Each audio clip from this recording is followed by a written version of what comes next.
Chapter 6. Marilla Makes Up Her Mind. Get there they did, however, in due season. Mrs. Spencer lived in a big yellow house at White Sands Cove, and she came to the door with surprise and welcome mingled on her benevolent face. "Dear, dear," she exclaimed, "you're the last folks I was looking for today, but I'm real glad to see you. You'll put your horse in? And how are you, Anne?" "I'm as well as can be expected, thank you," said Anne, smilelessly. A blight seemed to have descended on her. "I suppose we'll stay a little while to rest the mare," said Marilla, "but I promised Matthew I'd be home early. The fact is, Mrs. Spencer, there's been a queer mistake somewhere, and I've come over to see where it is. We sent word, Matthew and I, for you to bring us a boy from the asylum. We told your brother Robert to tell you we wanted a boy, 10 or 11 years old." "Marilla Cuthbert, you don't say so," said Mrs. Spencer in distress. "Why, Robert sent the word down by his daughter Nancy, and she said you wanted a girl, didn't she, Flora Jane?" Appealing to her daughter, who had come out to the steps. "She certainly did, Miss Cuthbert," corroborated Flora Jane earnestly. "I'm dreadful sorry," said Mrs. Spencer. "It is too bad, but it certainly wasn't my fault. You see, Miss Cuthbert, I did the best I could, and I thought I was following your instructions. Nancy is a terrible flighty thing. I've often had to scold her well for her heedlessness." "It was our own fault," said Marilla resignedly. "We should have come to you ourselves and not left an important message to be passed along by word of mouth in that fashion. Anyhow, the mistake has been made, and the only thing to do now is to set it right. Can we send the child back to the asylum? I suppose they'll take her back, won't they?" "I suppose so," said Mrs. Spencer thoughtfully. "But I don't think it would be necessary to send her back. Mrs. Peter Blewett was up here yesterday, and she was saying to me how much she wished she'd sent by me for a little girl to help her. Mrs. Peter has a large family, you know, and she finds it hard to get help. Anne will be the very girl for her. I call it positively providential." Marilla did not look as if she thought Providence had much to do with the matter. Here was an unexpectedly good chance to get this unwelcome orphan off her hands, and she did not even feel grateful for it. She knew Mrs. Peter Blewett only by sight as a small, shrewish-faced woman without an ounce of superfluous flesh on her bones. But she had heard of her. A terrible worker and driver, Mrs. Peter was said to be, and discharged servant girls told fearsome tales of her temper and stinginess, and her family of pert, quarrelsome children. Marilla felt a qualm of conscience at the thought of handing Anne over to her tender mercies. "Well, I'll go in and we'll talk the matter over," she said. "And if there isn't Mrs. Peter coming up the lane this blessed minute!" exclaimed Mrs. Spencer, bustling her guests through the hall into the parlor, where a deadly chill struck on them, as if the air had been strained so long through dark green, closely drawn blinds that it had lost every particle of warmth it had ever possessed. "That is really lucky, for we can settle the matter right away. Take the armchair, Miss Cuthbert. Anne, you sit here on the ottoman and don't wriggle. Let me take your hats. Flora Jane, go out and put the kettle on. Good afternoon, Mrs. Blewett. We were just saying how fortunate it was you happened along. Let me introduce you two ladies. Mrs. Blewett, Miss Cuthbert. Please excuse me for just a moment. I forgot to tell Flora Jane to take the buns out of the oven." Mrs. Spencer whisked away after pulling up the blinds. Anne, sitting mutely on the ottoman, with her hands clasped tightly in her lap, stared at Mrs. Blewett as one fascinated. Was she to be given into the keeping of this sharp-faced, sharp-eyed woman? She felt a lump coming up in her throat, and her eyes smarted painfully. She was beginning to be afraid that she couldn't keep the tears back when Mrs. Spencer returned, flushed and beaming, quite capable of taking any and every difficulty, physical, mental, or spiritual, into consideration and settling it out of hand. "It seems there's been a mistake about this little girl, Mrs. Blewett. she said. "I was under the impression that Mr. and Mrs. Cuthbert wanted a little girl to adopt. I was certainly told so, but it seems it was a boy they wanted. So if you're still of the same mind you were yesterday, I think she will be just the thing for you."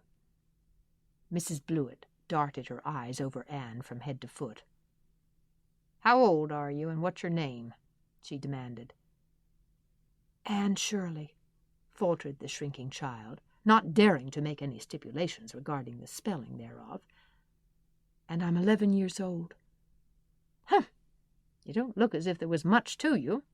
But you're wiry. I don't know but the wiry ones are the best after all.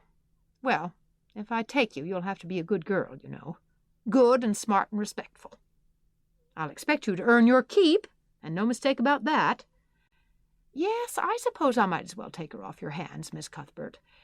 The baby's awful fractious, and I'm clean worn out attending to him. If you like, I can take her right home now." Marilla looked at Anne and softened at sight of the child's pale face with its look of mute misery, the misery of a helpless little creature who finds itself once more caught in the trap from which it had escaped. Marilla felt an uncomfortable conviction that if she denied the appeal of that look, it would haunt her to her dying day. Moreover, she did not fancy Mrs. Blewett. To hand a sensitive, high-strung child over to such a woman, no, she could not take the responsibility of doing that. "Well, I don't know," she said slowly. "I didn't say that Matthew and I had absolutely decided that we wouldn't keep her. In fact, I may say that Matthew is disposed to keep her. I just came over to find out how the mistake had occurred. I think I'd better take her home again and talk it over with Matthew. I feel that I oughtn't to decide on anything without consulting him. If we make up our mind not to keep her, we'll bring or send her over to you tomorrow night. If we don't, you may know that she's going to stay with us. Will that suit you, Mrs. Blewett?"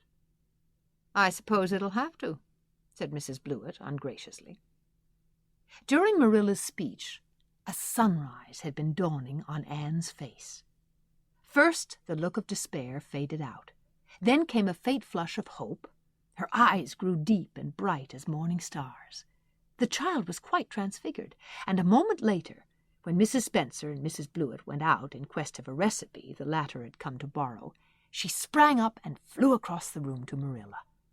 "Oh, Miss Cuthbert, did you really say that perhaps you would let me stay at Green Gables?" she said in a breathless whisper, as if speaking aloud might shatter the glorious possibility.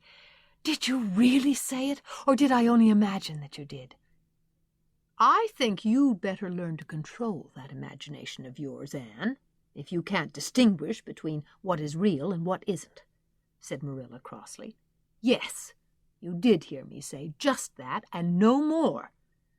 It isn't decided yet, and perhaps we will conclude to let Mrs. Blewett take you after all. She certainly needs you much more than I do." "I'd rather go back to the asylum than go to live with her," said Anne passionately.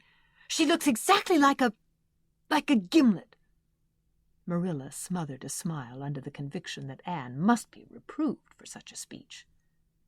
"A little girl like you should be ashamed of talking so about a lady and a stranger," she said severely. "Go back and sit down quietly and hold your tongue and behave as a good girl should." "I'll try to do and be anything you want me, if you'll only keep me," said Anne, returning meekly to her ottoman. When they arrived back at Green Gables that evening, Matthew met them in the lane. Marilla, from afar, had noted him prowling along it and guessed his motive. She was prepared for the relief she read in his face when he saw that she had at least brought Anne back with her. But she said nothing to him relative to the affair until they were both out in the yard behind the barn milking the cows. Then she briefly told him Anne's history and the result of the interview with Mrs. Spencer.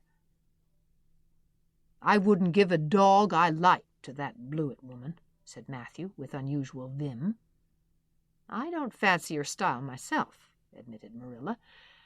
"But it's that or keeping her ourselves, Matthew. And since you seem to want her, I suppose I'm willing, or have to be." I've been thinking over the idea until I've got kind of used to it. It seems a sort of duty. I've never brought up a child, especially a little girl, and I dare say I'll make a terrible mess of it, but I'll do my best. So far as I'm concerned, Matthew, she may stay." Matthew's shy face was a glow of delight.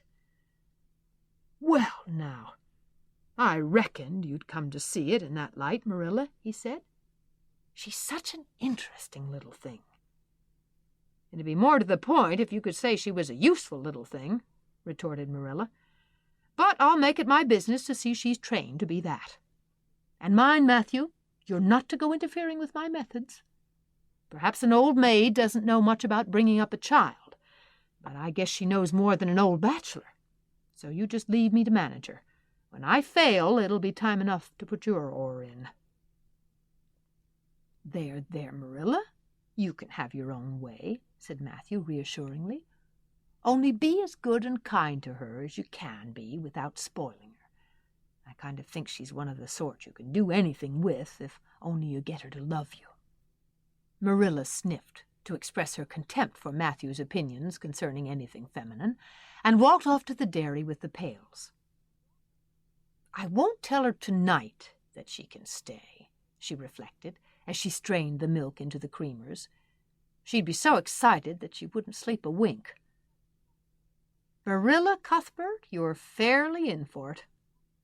Did you ever suppose you'd see the day when you'd be adopting an orphan girl? It's surprising enough, but not so surprising as that Matthew should be at the bottom of it. Him, that always seemed to have such a mortal dread of little girls. Anyhow, we've decided on the experiment, and goodness only knows what will come of it."